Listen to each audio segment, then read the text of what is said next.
taking for We're live. Entirely Geek, episode 31. 1 second of real brain activity. Are you being shamed? Tech gadgets for women. And are you banging with friends? Entirely Geek is a proud member of the Tech Podcast Network, which you found at techpodcast.com. So first, before we go into our story, we're going to start with Dan's with his tip of the week. Well, thanks, Eric. This week I have no idea what my tip is because I didn't prepare. Crap. So, for all those listening, we've had actually a really good podcast before all this, and we've been kind of just hanging out and talking. So it's not all his fault because I purposely talked a lot before our podcast and kind of got a lot of different stories going. So that is okay, Dan, that you don't have a tip of the week. This week I'm kind of out of it, honestly. It's been one of those weeks. Yeah. I will give one little quick tip. If you're getting into podcasting and you're looking to do audio and that sort of thing, and you're actually kind of a one-man show like myself or like Eric, I'll go ahead and suggest this, and this is actually something I picked up on Amazon. It's called an IFB, and they sell very much more expensive versions of this on like B&H and stores like that, but you can pick them up on Amazon for a lot less money. I think I paid like around $6 or $7 for this thing. Yeah. And basically, this is a mono headset, so it has a mono stereo connector on this end right here. If you're watching the video version, you can see that. But basically, what's awesome about this is it can curl around. You can actually put it behind your ear and have it hooked into your audio. And if you're recording your own video, like I do, I'll actually have it on the monitoring port of my audio. And I'm actually able to check and make sure I have audio, make sure my audio sounds good, it's balanced, that sort of thing. Also, if you're actually doing a show like with me and Eric, I can actually monitor the audio as well and hear it without actually hearing it in these big headphones like I do for the audio podcast. So for video, when you're doing a video podcast and you want to have that kind of professional look, definitely check out getting one of these devices. Like I said, they can be had for very cheap on Amazon. And in my opinion, I don't see any difference between these ones, the cheap ones, and the ones they sell for like $150 on the more expensive websites. So that's my little quick tip. I just pulled that right now out of nowhere. But so why aren't you using it right now then? Well, right now we're doing the audio podcast, and quite honestly, hooking it to my computer, I have some issues. We're not really, I tend to use the monitor for more like when I'm doing like a green screen video and more professional, kind of like what do you call it, like videos. For this sort of situation, we're kind of doing the video podcast. It's more of a audio podcast than it is a video one. We kind of do video as a supplementary. I might eventually, in fact, I'm still thinking about it. Down the road, I'm probably going to move this from this desk right here to my studio, which is behind me, and start doing it that way. But for right now, I'm kind of doing it at my desk. It's a little different. But when I ever do a video, in fact, if you watch a video I did for Chromecast, I'm actually using that monitor as I'm doing the video because I'm actually monitoring my own audio when I'm talking. Awesome. So I use it quite often, and you will never know because you can't see it when it's in my ear. It's clear, and the angle of the camera shoots at, you'll never see it. But I'm able to monitor my own audio while I'm doing the show, basically. So I use it quite often, but it's mostly for the straight up video productions I do most of the time. Awesome. Yeah. Well then, moving into our first episode, we have a post from gig'em.com, which is awesome for me because this is how I feel like my brain sometimes works. It's simulating 1 second of real brain activity, but it takes 40 seconds or 40 minutes. And that's sometimes how I feel. I feel like sometimes I can be talking to you, but in reality, it's taking me like 40 minutes to actually get my point across. Okay, that's an interesting way to go. So this article, I found it very intriguing because basically they're talking about like they have supercomputers, and I guess it's 83 different processors on one supercomputer. Which this one is using I believe it's the petabyte, which is the size of memory that they're using. Is that correct? I'm not for sure. Does it say on petabyte on there? I think it said it, but keep going. I'll find it. Either way, it's literally 82,944 processors on a K supercomputer, and one petabyte of memory. Yeah. Okay. So basically, they try to simulate brain activity, and the best they can come up with is took them 40 minutes, and they were able to generate the same activity of 1% of our actual brains, basically. on this crazy computer. And it just goes to show you how powerful our minds are and how what an amazing system they are of nerve endings and that sort of thing that really can't quite be duplicated by technology yet. And the fact that they can only, basically replicate 1%, it's amazing. I mean, they have a long ways to go before they can start doing true artificial intelligence with human-like intelligence, basically. Yep. So I found it interesting in the fact that they are still only at 1% of our actual capacity, brain capacity, with technology such as supercomputers and that sort of thing. Yep, it'll be really cool to see once it gets to the point of furthering along where think about that, closer. 82,000 for 1%. So Yep. how many is it going to be for the whole amount? For the whole brain? How many? Well, I mean, you could do the take? math, but I'm a little out of it, so.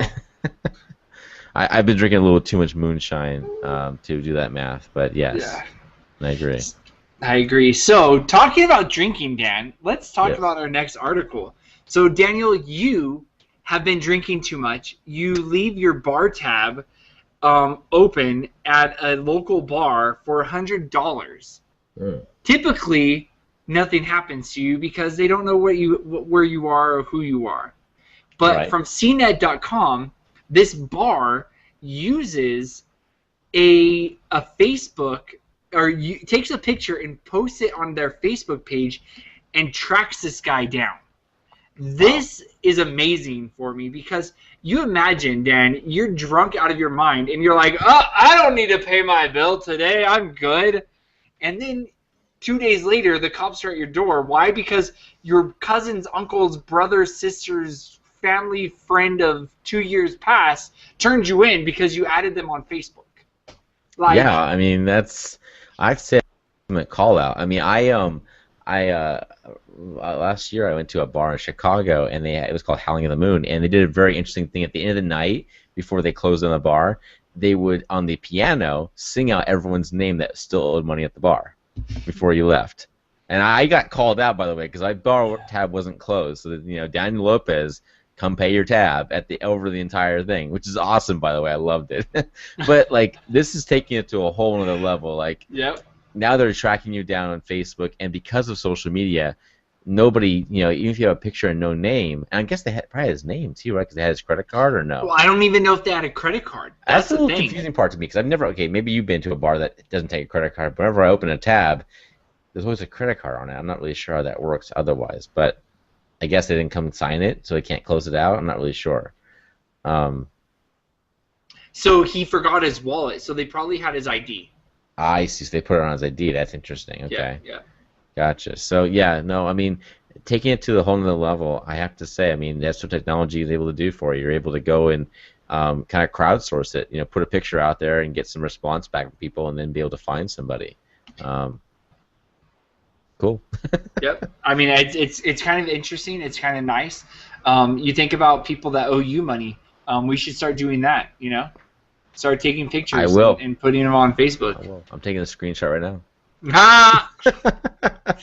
Yeah. Well, my money that I use is totally different. That is for sure. So. The next article comes from USA Today. I'm getting the link right now, Dan, on there. And Okay. This is kind of cool because it is everything a woman will need in the tech world. So right now, I'm going to scroll through kind of slowly, Dan, and then we'll just kind of talk about it real quick. This is a purse that you can put your high-tech gadgets in.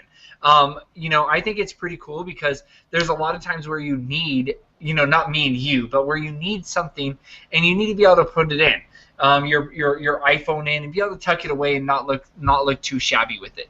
Another part of this article has a battery pack within the purse. It kind of looks kind of big, but I guess people are really enjoying it. So it's a clutch that it's selling for about $2.99 or That's a battery. $3.99. That's a battery in the purse there. That is a battery pack, so Okay. you never have to worry about your devices ever dying again, and it'll recharge them. The next one here is basically like a smaller battery charger that you can keep inside your little clutch or your purse, and you don't have to worry about it. The next one is, this is actually something that I kind of like, not for myself, but I think it'd be really cool for all those the women out there. It can hold your iPad, your pens, your tech stuff, your computer. I thought that was kind of cool. And then moving down, this one was really cool for me because you think about all those joggers, the people that are running around, you know, on a daily basis, and you think about how when you're running, you don't know where to put your phone. This one was really cool because you put your phone and you can see it in the X-ray version of it. You put your phone in this pocket and you put your ID and everything in another pocket, and you have that flexibility of still being able to be comfortable in your jacket. I really like that. By a Scotty Vest company, I guess. The same one that makes that vest, you can put your gadgets in. It's basically the same company making that hoodie. That's awesome. Yeah, and then actually, I kind of want a hoodie that I could put my gadgets in. That'd be awesome. So there is a hoodie that I think you would like, and we'll talk about that in a moment. But then we have this watch that is kind of cool. It's a Martin smartwatch. It's you know, a woman's watch. But this is what I think my wife would like, Dan, and it's the headphones. It's called the Lady Buds, and it's like in all reality, it reminds me of a rosary that you could listen to music with. And I know that's kind of maybe sacrilegious, but that's kind of what it reminds me of. Not for playing you know, religious music from it. Maybe. So there, you know, take a look at this article. It is from USA Today. We will be posting it on the thing. I know typically I go back and forth from video to screen sharing, but I did want to, you know, show you guys all the different links from there. And then one thing, you talked about the jacket, Dan. One thing I have to say, Dan, for you is the jacket that I found on, I totally went blank on the website. It's one of the Geek websites, totallygeek.com. There you go. It has totallygeek.com. It has a jacket that we can use that when the guy shows what's in the jacket, it's a pile about this large of stuff that he had in his jacket. Had his iPad, it has his Kindle, it has his iPhone, it has everything you could think of, and then he just like starts pulling these things out, and it's just amazing. That sounds amazing. So if you're a woman listening to our show, take a look at that article. If you're a man, go to Entirely Geek, and we'll post a link to totallygeek.com, and we'll make it work for you guys. That was, again, it was just an article real quick, Dan, just to kind of show some lady viewers what they can get in the geek side of the world. I think it's important because, you know, I think that sometimes we forget that there are, you know, lady geeks out there, too, that are interested in technology and have different uses for things, and the fact they can cater to that market, I think it's important. It's not just teachers like your wife. No, and my wife is kind of a geek, but not really. Like, she likes certain things. She's kind of I would still call her the more average consumer, but I will say one thing: my wife loves Chromecast. It's kind of geeky a little bit. Yep. So, you know, I'm slowly converting her over to a geek. See, and my wife being a geek, she's a geek with photography. So for her, like, her thing, I don't remember what the purse is, and her purse is awesome, and it holds the camera, the lens, plus every accessory she needs, plus and it's a purse. I've seen that bag. It looks like a regular like. And I'm trying to think. I'm trying to look right now in her office. I'm kind of in our office / living room right now, but I'm looking, and I think she might have it with her, or else I would show it. But next time that she's here, she's on vacation right now, so next time she's here, I'll definitely like pull it out and show you guys, because that's one purse that I think is going above and beyond with technology. So cool. Dan, moving right along, this is again from the Huffington Post. I have to mess up every time. You do. So the Huffington Post has it, and I forgot to screen share it, so you're just seeing me talk. So the Huffington Post has this link, and it is about a lawsuit coming up. And I don't know if you can see it on the screen, but it talks about Zynga sues Bang with Friends for trademark infringement. Yeah. And Dan, I wanted to talk about this on two levels. One level about how America and how our society is going towards where hooking up with friends is a common day reality. Then the second part that I want to talk about is again, the copyright and the trademark infringement. So first off, Dan, you read this article, and we kind of talked about it a little bit before the show when we talked about how America versus other societies and other countries is really prudish. I'm a Christian, as you know. You're a Catholic, as people probably know. We've talked about, but in reality, even though our beliefs show that pornography is wrong and nudity and all this stuff, I think it's more of society that puts on this big front of nudity being wrong. Mm-hmm. But you have articles like this where it's Bang with Friends, where it's an app where I can download it. You can't download it right now because it's banned from Apple right now while the infringement's going on. Well, you can't, but I can. Let me tell you. You can. Google can. But you have this app that you can download, and within 30 minutes I can hook up with someone close by. And supposedly we call it a friend. Right. What do you think of that, Dan? Well, there's already apps out there like that already. I think we had mentioned there's a couple of ones like Plenty of Fish and other apps out there that are doing very similar things, where you can hook up people very quickly. So that's not a new concept.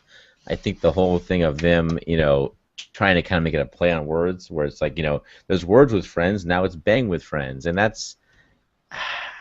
I can see where Zanga got upset. They're kind of taking their concept, kind of writing on it. When I first heard Bang with Friends, I thought they were talking like drums. And then I read the article, and I was like, oh, they're sleeping with each other. Yeah, no, they weren't banging drums, I don't think. But you and I should make that app, though. We should. We'll make one called Bang with Friends. It'll be drum playing. Yeah, and then we'll get sued, and then we'll get popular. Exactly. Yeah. That's the way it works. It is. So now... So what do you think of the infringement part? So we talked about Apple being in arms with someone using I something, or Facebook using someone using the word book at the end of their name. Now we have another group saying you cannot use the two words with friends ever. So I can't say I'm friends with, but I can say I'm friends with Daniel, but I can't say Daniel with friends.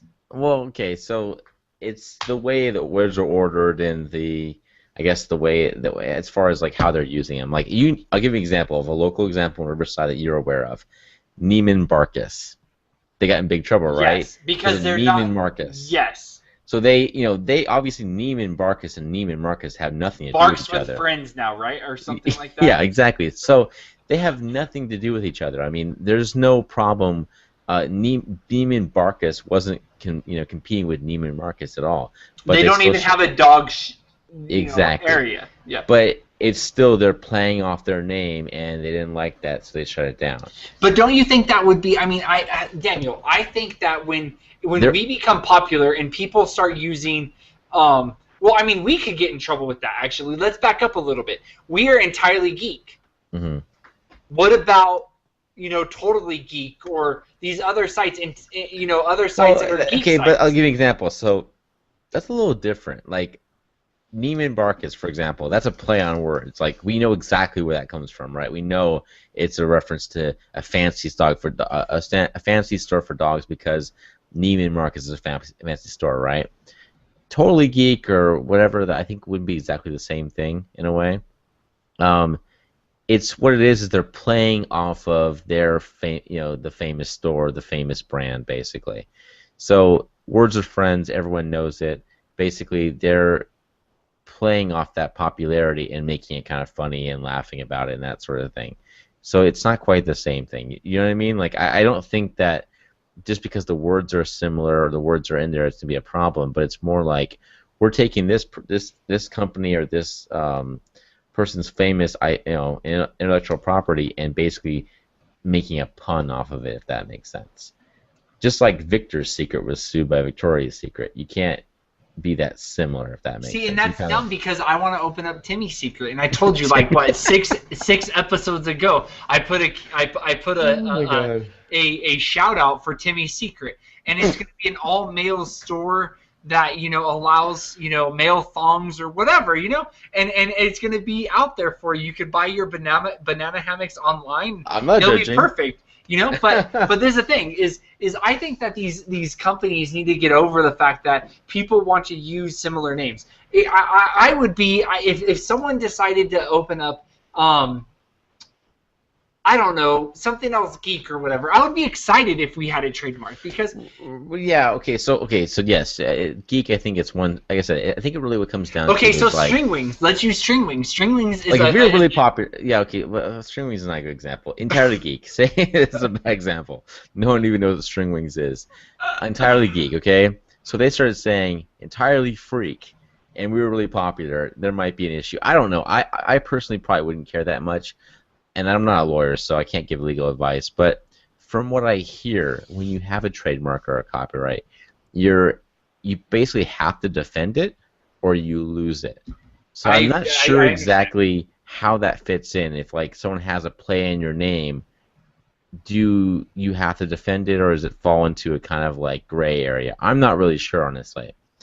But all I can say is they probably didn't like the negative connotations that this. I agree with you. It's banging with friends. We have words with friends. It's fun, and now some other company made Bang with Friends, and now people are thinking we made that app, and we didn't make that app, and we're not associated with that app. You know, they're probably thinking that. So that may be the issue too. I can see that. Yeah. So that may be the problem right there. Well, you know what? You might not be using Bang with Friends, Dan, but you know. Oh, I'm using it. You better go tell Val. So, you know, we did talk about that, actually. That's funny that I brought that up right now. But, you know, I think it would be a cool app in order for married people. Not Banging with Friends. Let me rephrase that. But I think a cool app would be if you had married couples and you had an app where it could be like where you could secretly date your spouse, where you meet them at the bar and you know that they're your spouse already, but you can hook up with them again. I think that would be kind of cool. It would be an interesting way to, you know, spice up your marriage. It's my newest app, Eric. It's called Secret Lover. Okay. Secret Lover. There you go. It. Someone or probably already owns it. Yours Troy. Well, it could be Yours Troy. You know, for all those. Yours Troy is available again. I know. Well, I believe it because I sold it, or I got rid of it, not sold it. So. Yes. Anyway, well, Daniel, I thank you for coming on to our show because it's an amazing show. It is. If you don't listen to us, then you don't know that I'm talking trash on you right now. So you suck if you don't listen to us because we're kind of cool. We have some really good stories. We drink every now and again on our show, and that makes it family friendly because there's adults, and sometimes adults want to be family friendly with alcohol. We drink, but we keep it, family friendly for the most part. And I have to say, we respect the Tech Podcast Network. I don't know if you listen from there, but I do want to say thank you to them. They, I'm glad that they're keeping it clean. We just had an article come out from them saying that, hey, you need to watch your language, not to us, but you need to watch your language, you need to watch your content. And I really appreciate that. Because as a family man, I wouldn't want my son to go onto a podcast network that I'm a part of and be like, hey, yeah, everything's clean on there, and then you get the F-bomb every three words. Right, or exactly. You have sexual innuendos or something like that. I know, Dan, we've over and over again if we have something that we're talking about, we say, hey, this actual content is adult specific. Listen, we joke around, but I think we draw a line at a certain point. Definitely. And we keep it, for the most part, family friendly. We try to watch our language, and we're not trying to put out language that's going to be offensive or things to be offensive. There may be some adult themes, though. Probably if kids listen to it, they probably would understand it anyway, frankly. And that's the whole point, is that a good entendre will be something adults get, but something kids won't get, if that makes sense. Yeah. And that's the way it should be, frankly. Like kids, you should go play with your game stick. It's a really cool. Go bang your drums with friends. That's what you should do. It's these things that are really cool, and there's all these different things that are fun and eventful. Right. So exactly. Just don't get the app. And I wanted to ask you, Eric, since we're farther along in our challenge. How's it going? How are you doing your challenge? It's been amazing. As you can see, I've done a lot more episodes. I know the last episode you mentioned you're going to try to do 15. You had backed it off a little bit, and I hope that's going well for you. I really do. It is, and as you can see, Dan, you can log on to Entirely Geek, and you can see that I've done at least half of my challenge. So it's been pretty decent. It's been about 2 weeks in. So I'm excited to see what comes up with the last half. Who knows? It could be that I'm a millionaire. You know, I don't play the Powerball, but maybe someone does, and you know, maybe I'll do a podcast about how I played and won. I don't know. Awesome. Yep. So I like how you called me out the last 2 episodes. I can't wait for the next I love it. episode. You know, after all this time of you calling me out about Sony and all the other different things, you're constantly calling me out on this show. And here's the thing. I told you ahead of time. I called you on the phone and said, Eric, I'm going to call you out. Yep. You never give me a heads up. Oh, no, all definitely. This time doing the show, and I get called out, and I have no idea. Oh, yeah. I will cut you, but I will tell you before I cut you. See, and that's really nice of you, because I like to be cut and not know. It's the samurai promise. I will cut you, but I will let you know ahead of time. See, as long as you don't cut my top knot off. Okay. So, but anyway, I don't know if anyone listens to us close by to where we are. Daniel, I know you're in California. You're in Riverside area. I am in Denver, Colorado area. But if you are listening to our show where we are locally at, feel free to give us a call to, not call us because you don't have our number, but no, feel free to call us. I'm not putting my number at the bottom of my screen at all anyway. Eric, if you want to, it's totally cool, but I'm not doing that. Feel free to email us. You can email us at eric@entirelygeek.com. You can email dan@entirelygeek.com. You can add us at Dan the Tech Guru at Speaker of Truth. So you're telling me I have to make those email addresses, or you're saying? No, because remember, they go automatically to us. We have that. Anything Entirely Geek goes to us. Eric needs to talk to his IT consultant before he makes. You know what? I have to say that these are perfectly good emails, and you can email us. But just if you have something to say, feel free to contact us. We definitely want to hear what you have to say. We love our show. We love it because we don't really care what people think. In all honesty, we come on here to talk and have a good time. And Dan, you're amazing, and what you do is amazing. And if people want to have some good web design, they'll contact you. And if they want to know, stuff about the Navy and joining, then they'll contact someone that knows about that. Yeah, and honestly, this show is what it's always been. It's been two friends talking about technology. It's stuff we would do if we weren't on a podcast, honestly. Yep. But we decided, you know what? Why not put it out there and let other people listen to it too and enjoy it as well? It's conversations Eric and I would have anyway, frankly. Yeah. So for those two people that are listening, besides me and Dan at this time, thank you for listening. Again, I am at Speaker of Truth. And I'm at Dan Tech Guru. Have a great week, everybody. You should be careful when downloading Bang with Friends.